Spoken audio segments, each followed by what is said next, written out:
guys, thank you so much for coming to watch this video, and I want to say thank you to everyone who asked the pregnancy Q&A questions. I have not done a video like this in years, so I'm going to try my best to be concise, although we do love a ramble. So I wanted to create a video outside of Instagram that's optional for people to watch who are interested in a bit more detail about my pregnancy and how I got here and how it's going and things. I appreciate that this content's not for everyone. I had a cycle in June, a cycle in August after a very long time, and then came home in September and tested positive for pregnancy in October. I don't know why I then suddenly came on my cycle again.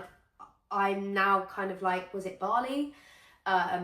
Obviously external stress and lots of different stress factors can affect your cycle and your hormones, but I am now pregnant and the baby's healthy and everything's going really well, so I'm just so grateful. And Tom and I do call this baby a little miracle baby, because I was having really tough time in Bali and I was really convinced that I was never going to get any answers, I was never going to get my cycle back, and I didn't know what was wrong with me, or I was going through menopause, or all sorts of things. So yeah, that's the context. So a question I got asked a lot is, was it planned? And I know that that question is meant well. I would just never want anyone to think that if something wasn't planned, that it wasn't wanted or loved, because that is not the case at all. Tom and I are over the moon, grateful, ecstatic, just filled with joy and so excited. But it's definitely quite a few years sooner than we have probably thought about. It's always been part of the long-term plan. We've spoken about for years how we want children and a family, so it's always something we knew we wanted. It's just a lot sooner than we thought. Obviously we've been away for 2 years, we've just moved back to London, we've just got a golden retriever, and now we're having a baby, which is amazing. But yeah, it was definitely sooner than planned, because we're getting married in 2026, which I'm actually so happy about now, because we were toying between 25 and 26, and I'm actually due on the 6th of June, and we've booked our wedding for the 3rd of June. So I am so happy we went with 2026, which is mad to think that we're gonna have a 1-year-old at our wedding. Oh, that is just crazy to me. I digress. But yeah, we're really excited. The next question is, how did you tell Tom / your best friends / your family? So as much as I would love to have surprised Tom and done something really cute, that's not how it happened, and I wouldn't change it for the world. But it was a bit of a journey, which I'll explain why, over the course of I think maybe 5 or 6 days. And he was with me every step of the way for that. So basically, we were living in Surrey, waiting to move to our new flat in London at Tom's parents' house, but we just started coaching, so we got up at 5 a.m. on Saturday at the start of October, and we had literally just landed, so we'd literally flew home 2 days before, and all of our suitcases were still all over the floor and toiletry bags on the bathroom floor, and I'd gone to the toilet, I think it was 5:30 in the morning, and I saw the test in my clear makeup bag on the floor. And I was just staring at it, and I don't know why, I don't know what came over me. I had no symptoms, but for some reason, I just picked up the test and did it. Maybe I knew, I don't know. But anyway, I did the test, and it was the faintest line ever. It literally looked like I'd done the test wrong. It was also a test from Bali, so I was I don't know if it's a reliable test, I don't know if I've done it wrong. I didn't read the instructions because they were in Indonesian, so I was it's definitely a mistake. And I thought there for a couple of moments, I was do I tell Tom? He was literally in the bedroom, and I was I've got to. I literally tell him everything, can't hide anything. And I was Tom, and I was I think I'm pregnant, but I'm not pregnant. It's a mistake. It's definitely a mistake. And he was must be a mistake. I was that looks like a mistake. So anyway, convinced ourselves it was a mistake. He was we've got to go. We've got to get the train. Let's go and coach the class in London, and then after the class we'll go and get another test and you can do another one. So I did. Again, this was a clear blue test this time, but it was really faint still. And I was this must be a false positive. There is no way I'm pregnant. Wanted to go into a frenzy and do loads and loads of tests, but Tom was don't. We were both going out for dinner. He was let's just leave it another day or two and retest. So I did on Monday, and I retested, and it was still faint, but this time there was definitely a significant, red line. And I was okay. So I was freaking out, am I pregnant? Am I pregnant? So I went out and literally bought so many tests, and I just kept doing test after test. And Tom was I think you're pregnant. I don't think you need to do any more tests. I need someone to sit me down and say, you are pregnant. So Tom was like, okay, if that's what you need, let's go and get a blood test. So when I got a blood test, got the results the same evening, and I found out so early, which is crazy to me considering I had barely had cycles, then I was always irregular, so it's not like I'm in tune with my body at all. So when the results came back, my HCG levels were literally like 1 above the mark to indicate pregnancy. So I got the email and I replied, what does that mean? She was like, well, this would indicate a positive result. I really had always had this dream of giving my mum a card on her birthday, because her birthday's in November, saying, you know, happy birthday, grandma. But honestly, I was such an emotional wreck. I was like, I just need my mum. So I phoned my mum. I was like, I think I'm pregnant. But I'd gone off the radar for a week. So my mum knew we speak a lot. And I just picked up the phone and we were having this small talk. And I was like, I think I'm pregnant. And she was like, I knew I hadn't heard from you. She was like, I just knew it deep down. So anyway, it was so nice to tell her straight away. I just needed to tell my mum, and I needed to speak to her about it. We're so close and she's my rock. And I was just all over the place because I still didn't believe it. And my mum was like, you're pregnant, Courtney. Stop wasting your money on tests. You're definitely pregnant. You've had the blood test. So anyway, I then, a week later, had a bit of pain, which I later learned is a cyst. I have cysts, I've had them a lot. So I had an ovarian cyst, but because of my history and the past couple of years, I was obviously very anxious about pregnancy. And given that I was so early as well, it was like super early to know that I was pregnant. I was just really worried. So I spoke to a friend who said, look, if you're really worried and you're in pain, go to the hospital and see if you can get an early scan. And I did, and because of my history, they were like, because of everything that's gone on that you've told us in the timeline, we're going to give you an early scan because we have the equipment to do it, and we would rather you be safe. So I went in a week later, and they were like, you're coming up 5 weeks. It was so small. It was like a tiny little bean, but because of that I then got put under the early pregnancy unit, which just made me feel so much more kind of comfortable in between scans and things. As far as they could see at the time, the scan, everything was fine. So anyway, I then went back at 7 weeks, I went back at 10 weeks, and then I eventually had my 12-week scan. So that is how my mum and Tom found out. Now my friends, I had also forgot to mention that this was before my 30th birthday celebration with all my friends. And listen, if Courtney Pruce is not having a margarita on her birthday, everyone would have known. They would have known straight away. So once Tom and I processed the fact that I'm pregnant, this is really happening, we'd already had that scan at 5 weeks, I was like, what are we going to do about my birthday? Because we'd been away for so long, we hadn't got together with our friends in such a long time, that I didn't want to like make that about me being pregnant. Like I didn't want to stand up in the middle of a restaurant and be like, I'm pregnant. Or I didn't want someone to be like, oh, you're not drinking. And because let's be real, if I'm not having a cocktail on my birthday, I'm either going to be like super poorly or I'm going to be pregnant. So they would have known. So Tom and I made the decision to tell everyone that was going to be there over the course of the week, so that like we could tell everyone, you know, either in person or on FaceTime, and then everyone know, and then let's all just get together and just catch up and have a really nice time on my 30th birthday. So I think it's completely up to you what you want to do. I know that there's very good reason as to why people keep their pregnancy a secret for, you know, minimum 12 weeks, sometimes longer, and I think it is completely unique and personal to the couple or the mum. I think there should be no judgment, and I think you should do what makes you feel comfortable. And for me, I honestly always thought it's something that I would want to keep a secret, but actually I found it immediately quite worrying. I was anxious because of my history and my hormonal journey in my past, so I was already anxious about that, and I was feeling anxious anyway. Like I was far more anxious than I thought I'd be immediately, and I think where I found out so early, it felt like such a long time. Like the weeks were going so slowly, and I was, you know, I knew percentages and the statistics like for each couple of weeks and stuff. So that was playing on my mind. So anyway, I'm rambling, but it is suddenly like you've got this massive secret, and I think you're already worrying about so much. I just decided that I'm going to tell all of my bestest friends, because whatever happens, they're going to be the people that are there for me anyway. And again, I don't think anyone should judge. I think there's no right or wrong. That's what made me feel comfortable. And honestly, as soon as all of my bestest friends and my close immediate family knew, I just felt better. And I knew that like nothing was guaranteed, and I knew it was going to be a while before the doctor could say, you know, you've got really happy, healthy baby growing in there at the 12-week mark. But it just made me feel better. So anyway, I did that, and I told all of them, and it was a really lovely lead up to my birthday. And then obviously naturally on my birthday everyone knew, and we had a really nice dinner and everyone was catching up, and it was lovely. My twin sister, however, was very different. I had always dreamed of surprising her,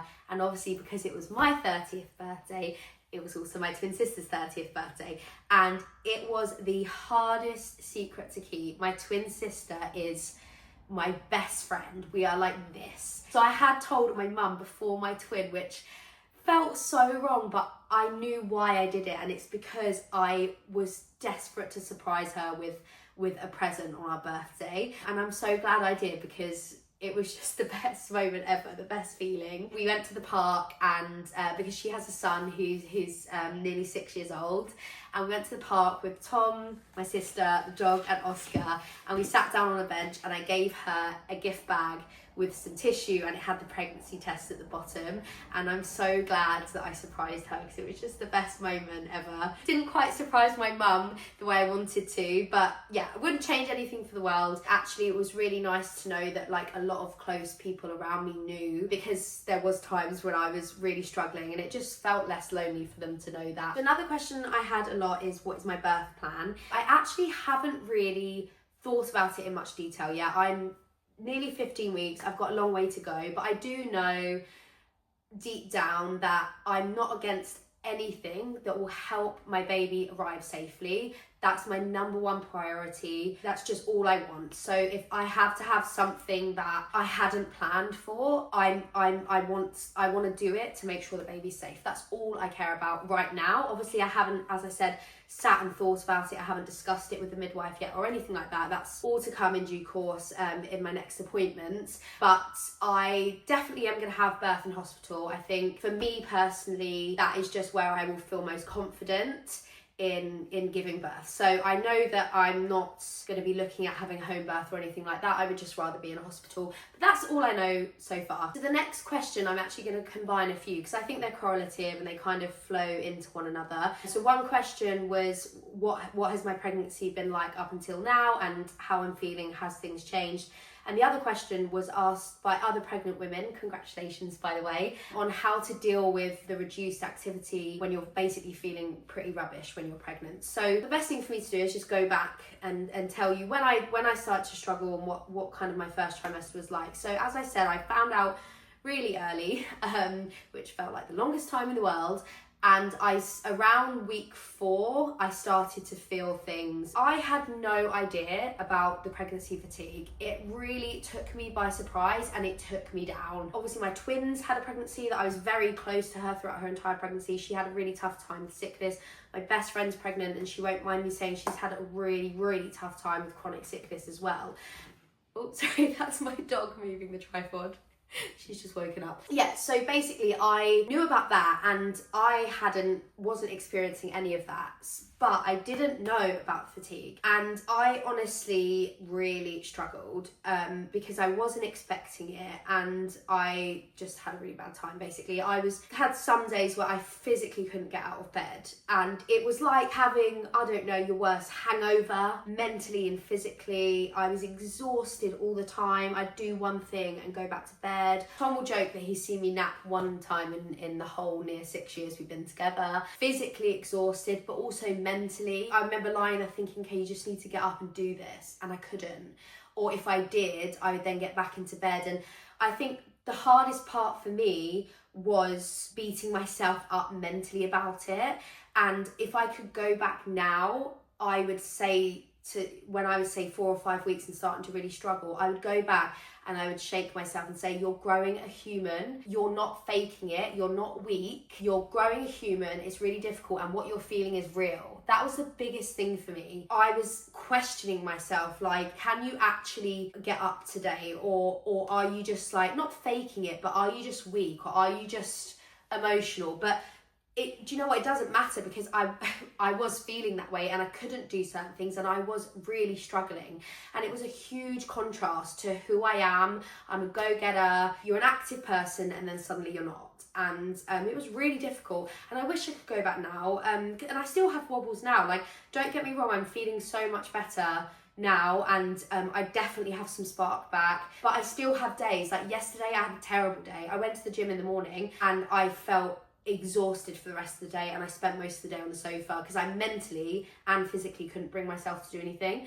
and I still have wobbles in those times, but I'm a lot better now at saying, okay, Courtney, it is what it is. If I had something of burning urgency, I'm sure I would absolutely do it, but sometimes I'm just better at being like, you need to rest. Your body is saying rest today, or rest, or go and have a nap for an hour. So I've just gotten better at not fighting it. But at the start I really did, and I was crying all the time. Like, I remember I would wake up and burst into tears because I immediately knew I felt awful. And I was like, I would say to Tom, I can't wait for another day of feeling like this. Like, this is really difficult. And I was really struggling, and I'm so lucky. And I was beating myself up because I was like, what would I do without Tom? Obviously we have a business together, and I was doing all these scenarios in my head, like what would you do without him? But actually, you know, looking back, that is my reality. I am fortunate that we are self-employed and we share a business, and Tom can help me out when I'm feeling really tough, and he can take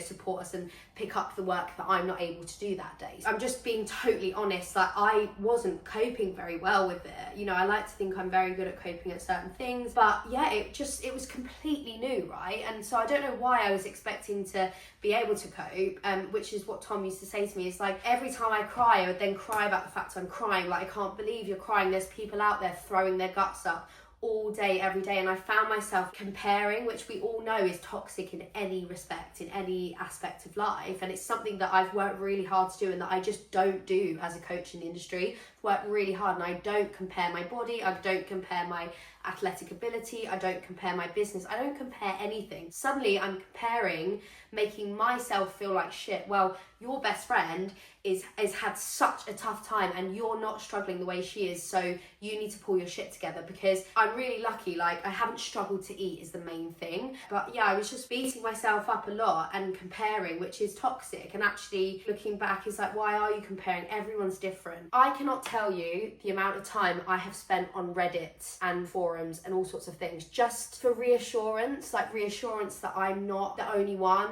that like feels like they can't get out of bed today. The amount of women like on these forums that feel the same. It was, obviously it's horrible knowing that other people are struggling, but it's also really comforting to know that like you're not crazy, you're not imagining it, it's very real.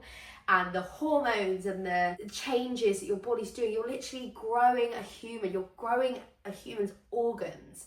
And you know, it's taken me nearly 4 months to get to this point of like cutting myself some slack. And you know, if I did have another child one day, I'm not saying I'd be perfect at coping when things are tough, but I would be so much kinder to myself. So I guess like I'm being honest about this, for anyone who's maybe earlier on in their pregnancy and struggling with this, be kind to yourself. I wasn't sometimes, and it just made me feel worse. So I did do the odd session. There were days when I woke up and I was like, oh my God, I feel back to normal today. So I'd go on a run or I'd go to the gym, and then I might like struggle for the rest of the day. So there was some times that I maybe got 2 or 3 sessions in a week, and then there were other weeks where I didn't train for 3 weeks straight, or I just about managed some outdoor walks. So it was very up and down, but now I am back to what I would say being, on the most part, most days, having energy to do a lot more than I did.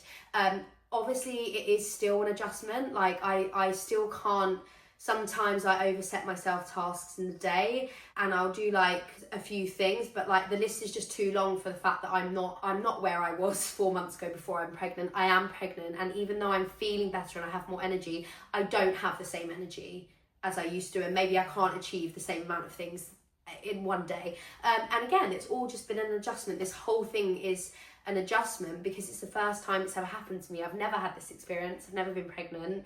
And I'm just learning. And yeah, I really want to be as transparent as possible throughout this journey, because thinking back to how I felt and thinking that any other woman would be feeling the same and like being really hard on themselves makes me so upset. Like, it literally brings tears to my eyes because I know it's really difficult and I know it can be really lonely, even if you have the most amazing support and friends, which I do. Like, my family and friends have been incredible, and Tom, obviously, I'm so grateful, but it can still feel lonely. And I remember my best friend saying that to me, and I didn't understand fully until I did, and then now I understand. So yeah, I want to be as transparent as possible. I know I'm on Instagram now and I'm training and I'm running, but I will still share the bad days because I'm still having them. I had lots of questions about cravings and food aversions and things like that. So as I mentioned, I haven't had any particular food aversions, which I'm feeling very grateful for, where I've thought like, oh, couldn't imagine eating that. I haven't had any of those, but there's things that I don't fancy anymore. One of the main things is like sweet things, except for actual sweets like candy kittens, Haribos. Apart from that, everything else sweet, I'm just like, I just don't fancy it. Gone off overnight oats, hot oats, yogurt bowls, anything like that. I have had them from time to time, but yeah, it's savoury is what I'm craving all the time, 24/7. Apart from sweets, as I mentioned, like I have eaten so many sweets. I'm literally addicted to the Candy Kittens Wild Strawberry and Haribo Straws. Amazing. Yeah, so savoury is king for me.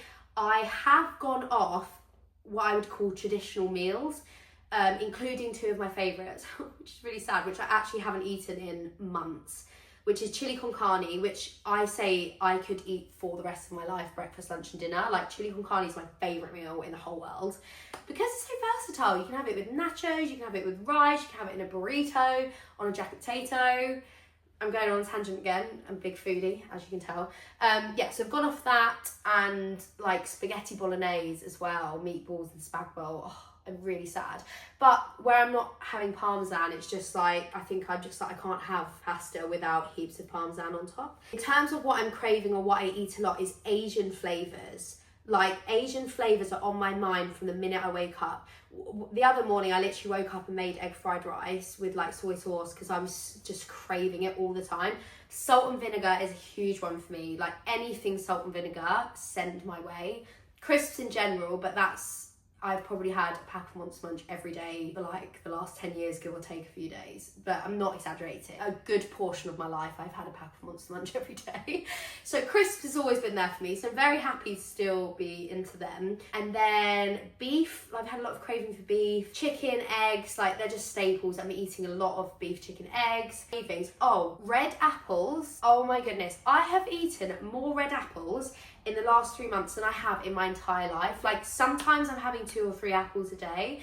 And it's so funny because I was chatting to my mum and I was talking to her about her cravings literally like last week, and I hadn't told her that I'm like eating an excessive amount of apples, and she was like, yeah, I didn't really have anything but red apples. And I was like, no way, me too. So I don't know if anyone else out there is having the apples thing, but Royal Gala apples I'm just obsessed with right now. So I've already had 2 today and it's 12 o'clock. Oh, and pickles. I know that's quite typical pregnancy, but anything pickled, gherkins, pickled onions. I have jalapenos with pretty much everything. Like, every single meal I've got jalapenos on top, even my eggs. And avocado. I'm having avocado, like a whole avocado a day, whether it's on a salad or breakfast. Yeah, that's pretty much it in food, in terms of food.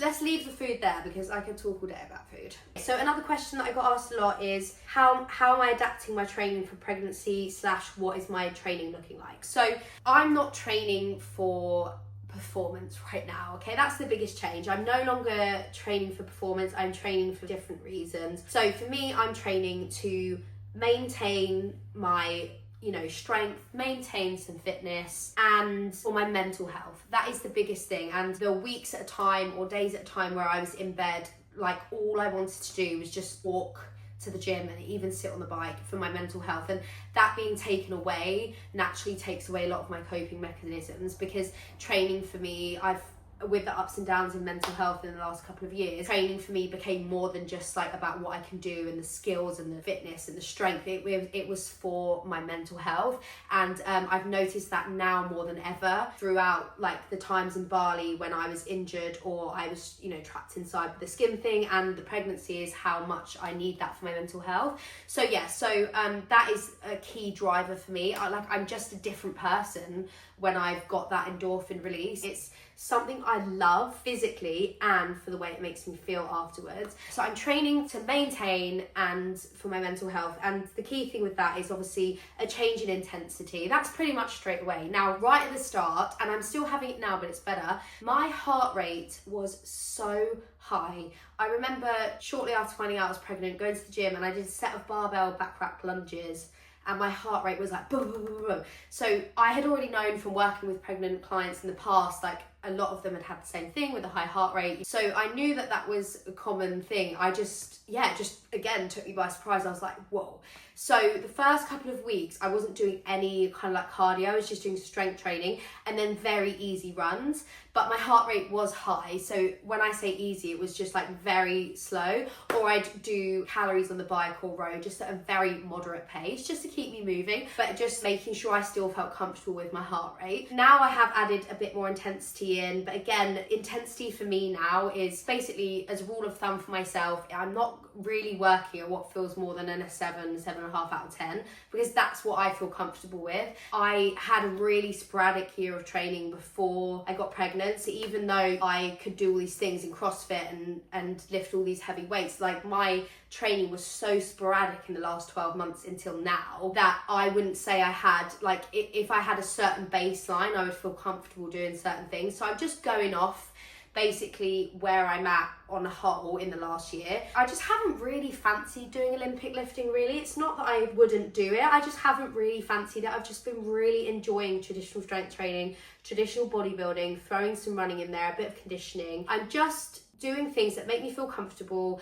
and that I'm enjoying, and I just have had no desire for some reason to do kind of more CrossFit-y style stuff at the moment. I'm a bit more leaning towards, I guess, kind of hybrid style training, so bodybuilding, traditional strength and conditioning, and running, and that's the stuff that I've just been enjoying. The other day I fancied doing some handstand push-ups, and I did, because again, like, my baseline was quite strong, so, you know, a couple of weeks ago I did some strict handstand push-ups and things like that, but I just haven't had the desire to do that right now. If I'm gonna say, like, based on last week where I had quite a good kind of first week of training in a long time, I set myself a plan, and obviously I'm not rigidly sticking to this plan, because there have been days where I feel pants, and I'm not being like, this is your training program and this is what you need to hit. I've set myself a training outline for a week. If I do have a week where I feel really good for all 7 days, then I have like a baseline structure, but I'm not like religiously sticking to it, and I'm definitely not dragging myself to the gym when I feel like death. So a typical week, if I was able to make all the sessions that I wanted to,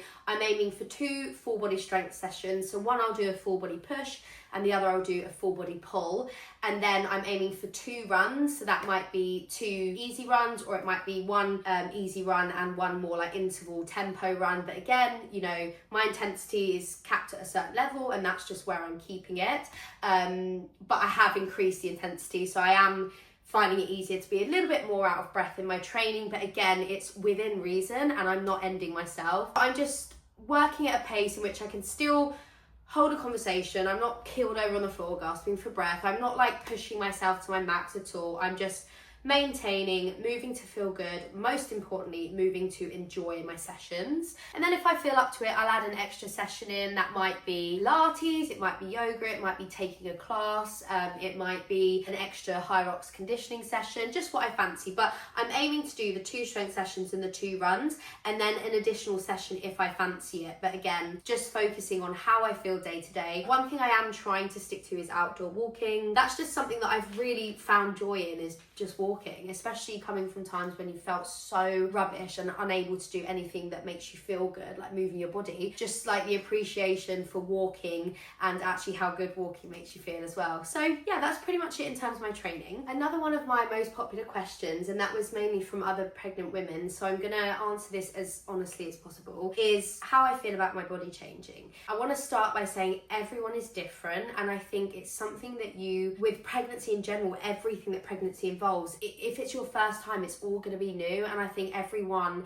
processes and adjusts in different ways. I found it quite difficult to see my body change. It more so feel my body changing, like I just feel really uncomfortable. And I want to be totally honest about this. It doesn't mean I'm not grateful for this pregnancy. I'm so grateful. It doesn't mean that I'm not grateful to my body for doing this incredible thing of literally growing human. Of course I am. But I'm feeling uncomfortable. Being in the gym I found really difficult. I posted this on my Instagram. What you see is me having a session and then posting my session. But what you don't see, which I shared, was that I was crying in the toilets because I felt so uncomfortable. I felt so swollen and everything's tight, and it's just a new feeling, right? It's a new thing for my body to get used to, and it got to me. It affected my session. I carried on with the session because I knew my future self later on that day would thank me for it. I knew that completing the session and making use of the time in the gym, would make me feel good, which is why I stayed, but I was not enjoying it. I was texting Tom, like, I feel really uncomfortable. I had tears in my eyes. I couldn't look in the mirror just because I just felt so uncomfortable. And I want to be honest about it. Like, I'm a female with hormones. There are times when I don't like looking at my body, where I feel uncomfortable. And I think pregnancy is hard, seeing your body change. And I know some people don't find it hard. Some people really enjoy it and they love it and embrace it. But I just don't think whichever one you're feeling has any correlation, or should have any correlation, to you feeling gratitude and joy for the fact that this amazing, incredible thing is happening to you. I just think it's difficult. You feel heavier, you're feeling all the things, and I know it's part of it, so I'm very accepting. But there are still days, like, our hormones are all over the place. We're literally growing a human, and there are going to be days when you have a wobble, and I have wobbles in the gym. I carried on my session, and I was reminding myself, like, no one cares, only you care. And actually, you're going to be the only person that stops you from having this session. And I know it's going to take time to adapt. So I would say my body's only recently just started changing in the last couple of weeks, like my thighs, my stomach. I'm kind of in that interim period where I'm not like showing. I'm really bloated and I have expanded and I've got like belly. I wouldn't say it's like a bump, but yeah, I'm in that interim where it's not quite like, I don't feel like I'm showing, but I'm just very bloated, very swollen. I'm carrying a lot of water. Things are changing, and I obviously knew it was going to happen, and I'm very accepting of it. And I wouldn't say I'm like hating it or fighting it, but it's going to be an adjustment period of me getting used to it. And some days I don't mind at all, and other days, naturally, like any female with hormones that fluctuate, there are days where I feel really uncomfortable in my own skin. So that's just me being completely transparent. I think for me, I'm just wearing baggy clothes to the gym. Like, I'm hoping that I might change, but right now what I need is just to be so comfy, nothing digging in anywhere, really loose fitting stuff that I feel comfy and free to move in, and that's just what I'm doing at the moment. And I know it can be hard when you see amazing pregnant mamas working out in a sports bra and things like that, and I do sometimes look at that and think, I want to get there, and I'm sure I will, but right now I'm just in this period where I just feel uncomfortable, and what I need is just to be working out in clothes that I feel comfortable in. One thing I'm not doing is stepping on the scales. I've had lots of people ask on that Q&A about how I deal with scale weight going up. The answer is I'm not. The minute I found out I was pregnant, the scales didn't even come here. Like, the scales are in Surrey.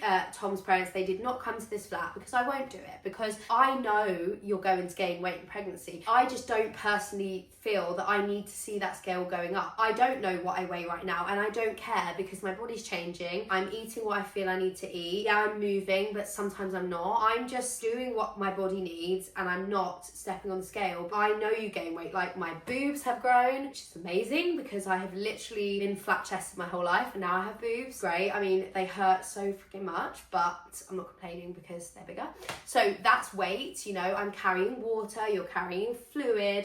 I know the scales are going to go up, but I just don't personally think that I need to be weighing myself. I think it's just going to be detrimental. So I decided that they're not coming here. I don't need to weigh myself. I couldn't tell you what I weigh right now. I know I've gained a lot of weight, but I can't tell you what I weigh, and I don't care, and I don't want to know. I'm sure I'll be weighed in some midwife appointments coming up, but I'm just not letting it be part of this pregnancy. Whatever weight I'm gaining, whether it's through eating or whether it's through the baby, I'm gaining it, and I'm doing what I'm doing in my pregnancy to feel good, to enjoy eating, to feel fueled, to feel comfortable, and whatever changes come with that, that's fine. Another question was if I'm struggling with anything now physically. I wouldn't say I'm struggling with anything consistently, except recently I've got this nighttime nausea. It doesn't matter like what time I go to bed, whether it's 9 o'clock, 11 o'clock, whether I've eaten an hour before or 3 hours before, as soon as I lay down, I feel sick, like I'm on a boat, and it's been happening for about coming up 4 weeks now, so I'm hoping that it like passes soon. But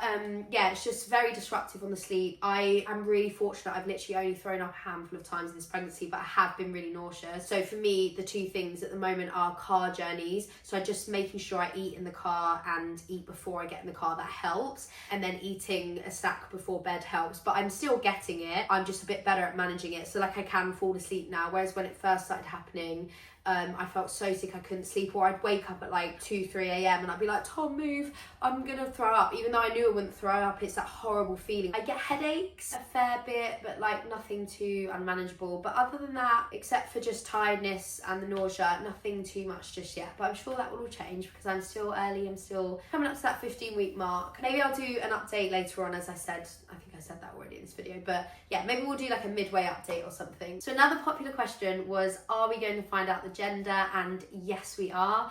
I'm so excited, in fact, that we've booked an early gender scan. Actually, it's 12 days until we find out, and I literally cannot wait. We are so excited. So I'll be just over the 16-week mark when we have the scan. Yeah, initially Tom wasn't sure. I think he wanted it to be a surprise. I said, obviously, like, we'll have a discussion about it. I want to come to an agreement. I want both of us to be happy, but I always knew that I was like desperate to find out.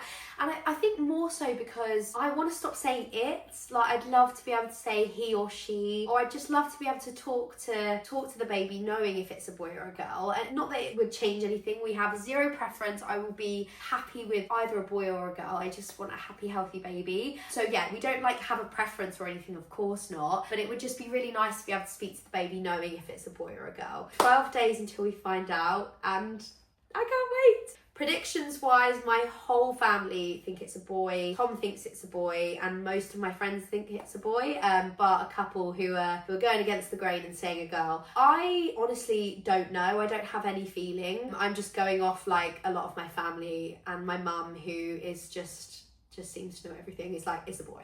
And my twin sister's like, it's a boy. Another question was, what are we most excited about when the baby comes? And I think it's just holding and seeing the baby that I would have been growing for all that time inside my tummy. I've got goosebumps because I can't even begin to imagine what that's going to feel like. I can only imagine. I'm just so excited for Tom and I to be able to hold the baby. I think that's the number one thing for us. Other than that, I'm not really thinking too far ahead just at the moment. I think I'm only just starting to feel like much better. So I'm just focusing on where I'm at now in the pregnancy. I'm sure I'll wake up one day and just be like, right, I need to plan everything, know everything. But right now, I'm just enjoying the moment of being pregnant, and yeah, just having my spark back a bit and getting back to a bit more routine and normal life. So yeah, I'm really excited though. It still doesn't feel real. Right now, talking about this, it's it just feels so surreal, and speaking about it out loud is still crazy to me. We're gonna be parents 6th of June 2025 with our little summer baby, so I'm excited. I think I should probably round up that video now because I can literally talk for England, and I was sitting there thinking, oh, I'm just gonna like not cut this video at all. We'll just run straight through a couple of questions, 10 minutes, bosh. And here we are. So I'll leave the video there, and I feel like if there's any more questions that you guys wanna know, just pop them in the comments and I'll write them down and we can do another video soon. So yeah, thank you so much for watching and taking the time, and I'll see you in the next video whenever that may be.